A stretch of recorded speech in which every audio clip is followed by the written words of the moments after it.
Alright, so hey everybody, BrickLetters18 here today. Today's video is not going to be a fun one to make. It's it's more of a real serious conversation.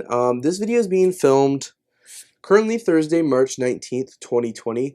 I'm not sure when it's going to be uploaded. So right now, currently sweeping the world is the COVID-19 virus. They actually declared a state of emergency here in Ontario, which is a pretty big deal. And it was announced that the residence I lived in and I worked in as a student staff, they announced that they were closing their residence and that everybody has to move back home effective immediately. My first instinct was like how this could like impact my channel and like who knows how long this will last.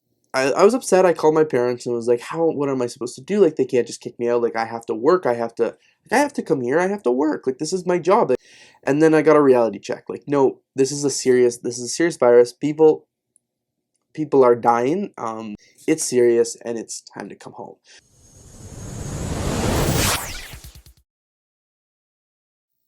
Alright, so what you just watched was a 1-minute clip that I filmed on March 19th, 2020. That was a 1-minute clip from over 12 minutes of footage where I was talking about the COVID-19 pandemic and how it was going to impact my channel.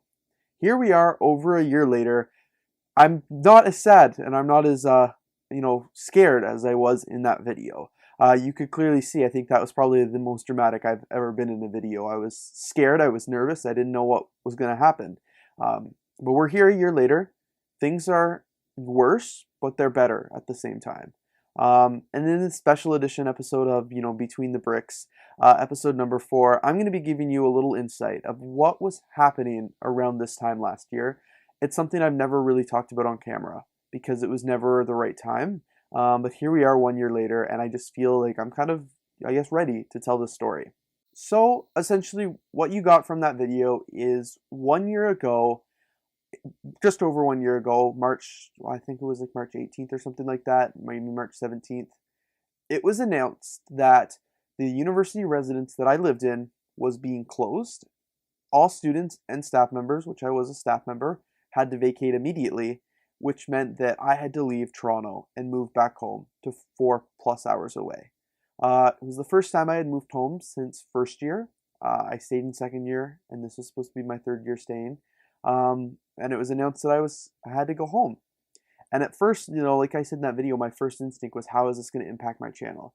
But after talking to my parents and, trying to unsuccessfully convince them that I need to find another place to stay and just move apartments, it was, no, I'm coming home. I'm moving home. Those months were really tough. They were, that was the start of the pandemic where we didn't know what was happening. And I know it's very different in every country and every state, but here in Ontario, when we announced the state of emergency, we went into a full lockdown. They closed, non-essential businesses. They closed dine-in restaurants. They closed movie theaters. They closed literally everything. I moved home. I didn't see family for weeks other than my parents. Months, honestly. Of course, when the pandemic first happened, I was really scared because I was moving home and I didn't know how this was going to impact my YouTube channel. I had just come back and it was very ironic. I had just made a video saying I'm back, like I'm ready to make videos again, because I basically took a little hiatus in February and March because I was so busy. And then when the pandemic happened, my first instinct was, oh my God, now I get to be a full-time YouTuber. This is going to be great. All I have to do is online school and YouTube, and that's it. But yeah, no, that wasn't the case at all. So when I moved back home, I was really scared how it was going to impact my channel here because I was so excited for, getting to make videos full time and then finding out that I was going to be away from my Lego collection. I was devastated, partly because I really was excited to make these videos, but also because I had just moved everything. This is March. I had just moved everything in May of 2019. So less than a year later, I was leaving. I'm paying for the studio space. Like, it was not just like when I left my Lego collection back home in first and second year, like it was there for free. It wasn't, doing anything. I wasn't necessarily making videos or YouTube or anything like that, but at least the Lego collection was safe and free. And then I came here and I, was now having to go home and I was going to be paying to store my Lego collection here. I was going to be at home with all the time in the world and not being able to touch my Lego collection. And it was a pretty scary thing. And I honestly didn't know what to expect. So that week where I had to go home, I took a few sets with me so I could do some building. I took all my unsorted Lego parts because I was like, I might as well sort while I'm here. And I took my entire Bricklink store because I was thinking, if I can't make YouTube, at least I can sell Lego on Bricklink. At least I can kind of recoup some of the rent that I'm going to be losing just not being here. So it was a really scary time because I didn't know what the YouTube channel, what my fate of the channel was going to be. I had a few days. My parents weren't happy about this. They wanted to come and get me the very next day and get me home because of the virus. I convinced them to let me wait until the weekend, so I could spend as much time here during the week from Tuesday through Friday when they came and got me to film videos. I wanted to film a lot. I wanted to get my content filmed, and this whole thing honestly came up because I just finished filming my review of the Easter set. This set right here, actually. So I just finished filming this review. You're going to see this. You would have already seen this video, I think yesterday or 2 days ago when I uploaded this. And I remember those were the first videos I filmed at home. Because this whole time, I'm telling the story about COVID, but I'm also saying why I never released this video or why that was impactful. Because I didn't have time to build like the Easter set, so I threw them in my car. My parents had to come pick me up and move all my stuff home, and it was a lot. I took home a few lights and my camera. I left most of my other equipment here. I left my cameras. I left like these microphones. I left my tablet and all these lights. I brought one set of lights home. Not even these ones, portable ones.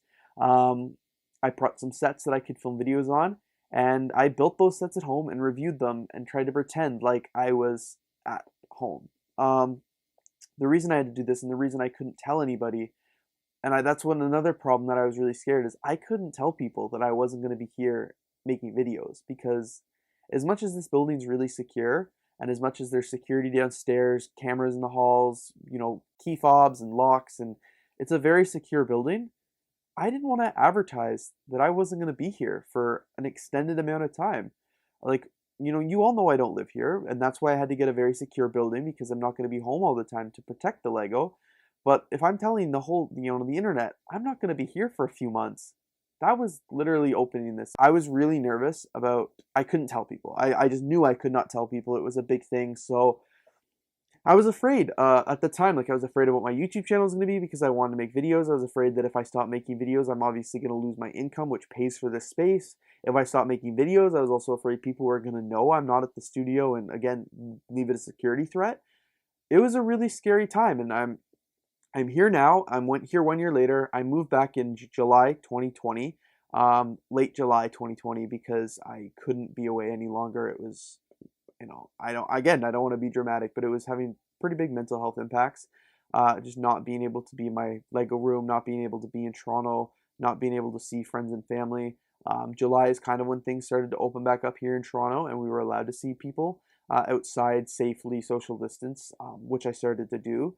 But yeah, so when I moved home, I was super scared. I took a few things with me, set up my Bricklink store to work from home, so I could at least make some income to pay for this space, because I didn't want to lose it. It was when I was home, I had to make the decision if I wanted to renew the lease or not, which was really difficult because I didn't know if COVID was going to last a year. I didn't know if I'd even come back this entire year, and I didn't know if I'd be paying for storage, essentially, for my Lego, which was going to be sad. I went home and I filmed a bunch of videos from the white backdrop, tried to make it look like you couldn't see I was at home, including the Easter videos. Like, that's what led this video on, is I was making those videos and I wanted to pretend like everything was okay. In late April, after being at home for over a month and not being here for over a month, I was, itching to get back. I couldn't wait. I had videos to film. I had things I wanted to do. I made my first trip to Toronto. I drove up for the weekend. I stayed here and made some videos, did some things in my Lego room, mass filmed videos. So then when I go home for the next few weeks, I had things to edit and upload. And I did this several times over the summer, trying to hide the fact that I wasn't here. You would have seen from my Ask Brick videos all year, and I'll put some of those clips here. I filmed 5 of those all at once, so I was literally lying in them, and I was like, oh yeah, my hair's getting longer from last week, and literally no, because I filmed them all the same day. I would go switch shirts and film 5 more episodes, and I was getting all the questions, and I was spacing it out, and people were like, you should do more questions than these, and I was like, I can't, because I don't have any more questions, and I've got to make this last 5 weeks, or you're gonna notice I'm not here. It was funny. So at that time, I know people were commenting, you should do more questions per episode. And I'm like, I can't, but I can't tell you that. I made all these videos and they were all at once. Like, I would film a city update and break it into multiple parts so I could get multiple videos out of it, because I didn't know when I was coming back. Again, this is back when Toronto was really bad. It was like lockdown sort of thing. So I came here, I was trying to make as many videos as I could and all that good stuff. And then I would get a haircut, and then I get to mass film a bunch of videos, and then I'd not get a haircut for a while, and it was just a wild time. So I finally did come back in July. Things started to feel a bit more normal. I could make more videos. It's been hard to recover from COVID, like for sure. In early COVID days, people were watching my videos a lot. Like you would have seen, like people like Brixie, their channels really took off.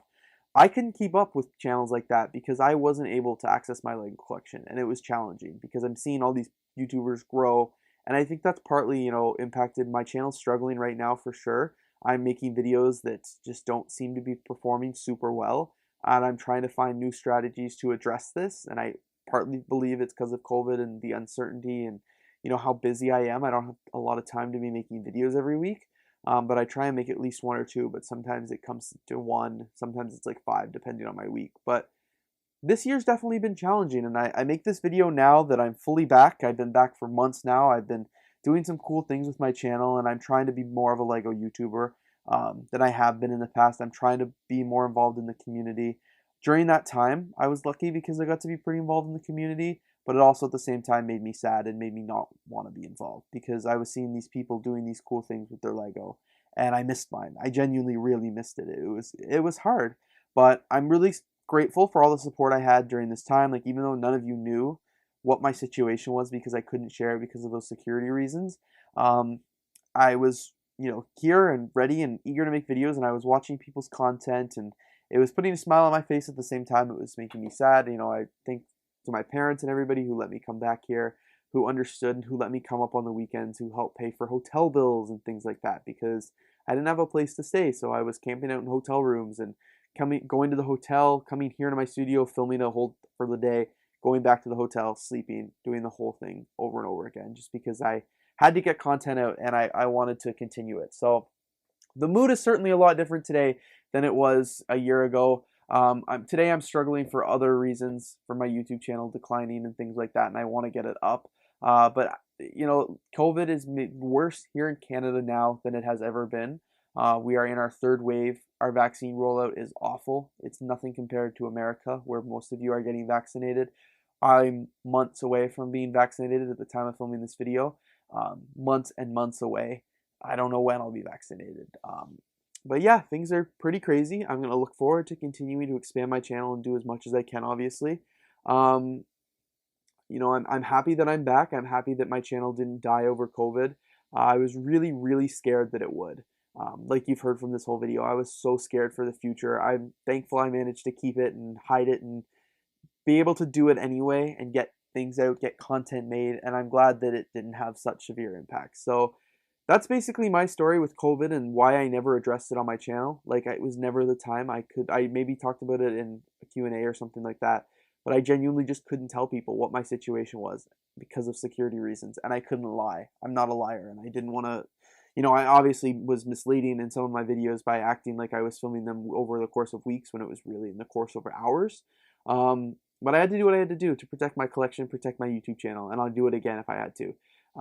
Nobody's going to care. People understand. It was a really tough time for everybody. But yeah, that's basically my story with COVID. I don't have any more updates right now. Things are going okay here on my channel, and I'm continuing to make all this video. I hope you enjoyed this episode of Between the Bricks and gave you a little bit more insight into one of the biggest hurdles that my channel's ever faced, one of the biggest mysteries that I've never been able to address, and it's been over a year. But again, thanks again for watching this video. I really hope you enjoyed. Stay tuned for next time for another episode of Between the Bricks.